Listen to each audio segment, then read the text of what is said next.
Mario Superstar Baseball was released for the Nintendo GameCube back in 2005, yet it still stands strong as one of the most realistic depictions of baseball in any video game. Don't believe me? Well, it's 17 years later, yet we can still draw many parallels between the game's characters and real-life MLB players.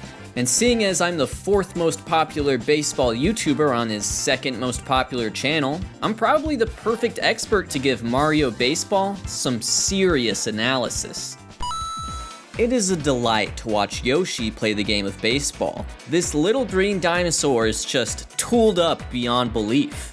He has great bat control, he's a really good contact hitter especially, and then he's just elite everywhere else. Yoshi might just be the best defender and best base runner in the entire Mushroom Kingdom.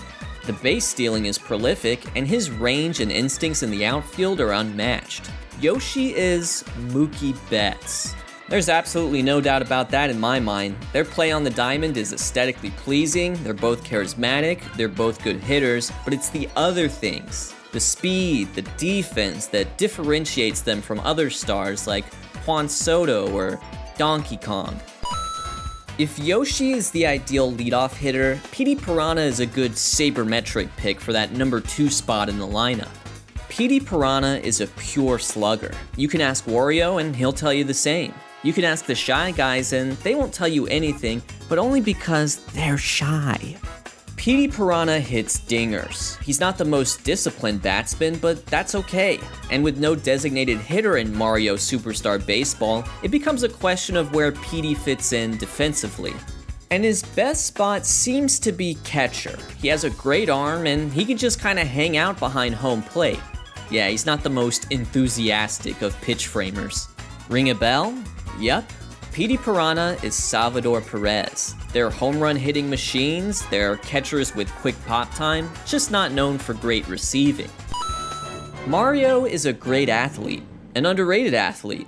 Once they install StatCast in Mario Stadium, he's gonna have a lot of red circles on his Baseball Savant page, especially when it comes to the exit velocities on his star hit. Right field is a really good spot for him because he has an absolute cannon arm. It's like he's got a bullet bill strapped to his shoulder. And the bat is solid, consistent. He bats 3rd in my lineup. Mario is Avisail Garcia. Congrats, Marlins fans. Your team has basically signed a less marketable version of Mario to a 4-year deal. Both are very solid ball players with underrated athleticism and great throwing arms. The main difference is that Avisail Garcia doesn't have to worry about getting trucked by a chain chomp after he makes a nice catch. And then there's Bowser, the prototypical cleanup hitter. What can we say about Bowser that hasn't been said already? He's an icon, and he's an extra base hit machine. I don't know if his spiked bat would work in today's MLB, but it certainly works for him on the GameCube. Bowser has all of Piranha's home run power, but is much more well-rounded as a hitter. He also has very good pitching ratings. But he's not Shohei Ohtani. Shohei Ohtani is fast. Bowser is not. He's kind of a statue at first base. You've probably guessed it already, but Bowser is Babe Ruth. How could he not be? Like the Bambino, Bowser was a really good pitcher, but he gave it up to become the Mushroom Kingdom's finest hitter. Daisy is kinda good at everything. Her greatest quality is that she's a natural at shortstop and an above-average hitter. I'm not sure if she has the highest season-to-season upside, but her overall skill set makes her one of the better players in the league. I really like her star swing, the flower ball, which obscures the ball to make her a BABIP machine. Just like the really high BABIPs we see in Coors Field. That's right, Daisy is most comparable to Trevor Story. I don't know what Daisy would fetch in free agency, but I think whatever team gives Trevor Story a big contract will be very happy they did. These two are just great players. Some might complain about the ballparks inflating their numbers, but I think Daisy spraying the ball into the sandstorm is just good fundamentals. Koopa Troopa is pretty similar to Daisy, and you could play him at shortstop, but he's probably better off at a position like second base. Koopa Troopa's one of those guys who can put up some really good numbers, but still doesn't get talked about much. As an ally of Bowser, it might just be because his team tends to underperform in the clutch.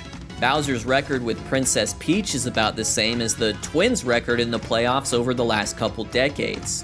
So Koopa is basically Jorge Polanco. Polanco is a good, underrated player on a team that just seems a little bit cursed these days.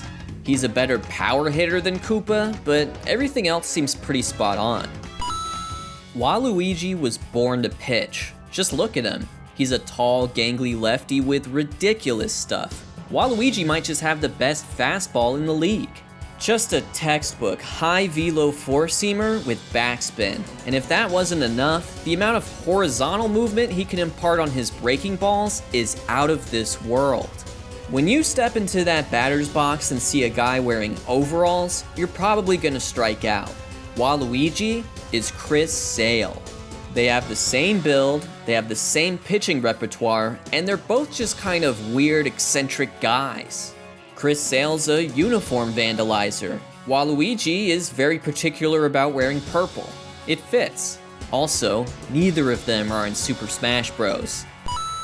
There aren't a lot of players like Toadette in today's league. I like her in left field, where her range creates a three-headed defensive outfield monster with Yoshi and Mario. I think it's comparable to the mid-2010s Royals teams rolling out outfields featuring Gordon, Kane, and Dyson. It's where extra base hits go to die. And Toadette's a great base stealer too, comparable to Yoshi in that category. It's just that there aren't a lot of corner outfielders with such little power in today's MLB. Though I will give you one, Raimel Tapia. Tapia is interesting because he plays in Coors, but his offensive skill set really doesn't suit it at all. He'd probably be better anywhere else. And I think Toadette is in many ways a player that Raimel Tapia should aspire to be like. Yeah, she's gonna be towards the bottom of the lineup, but she's still a solid everyday player because of her speed and defense. And then there's Baby Luigi.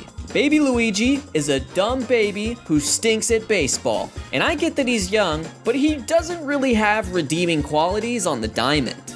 That's why I'm comparing him to you. That's right, you, the viewer watching this.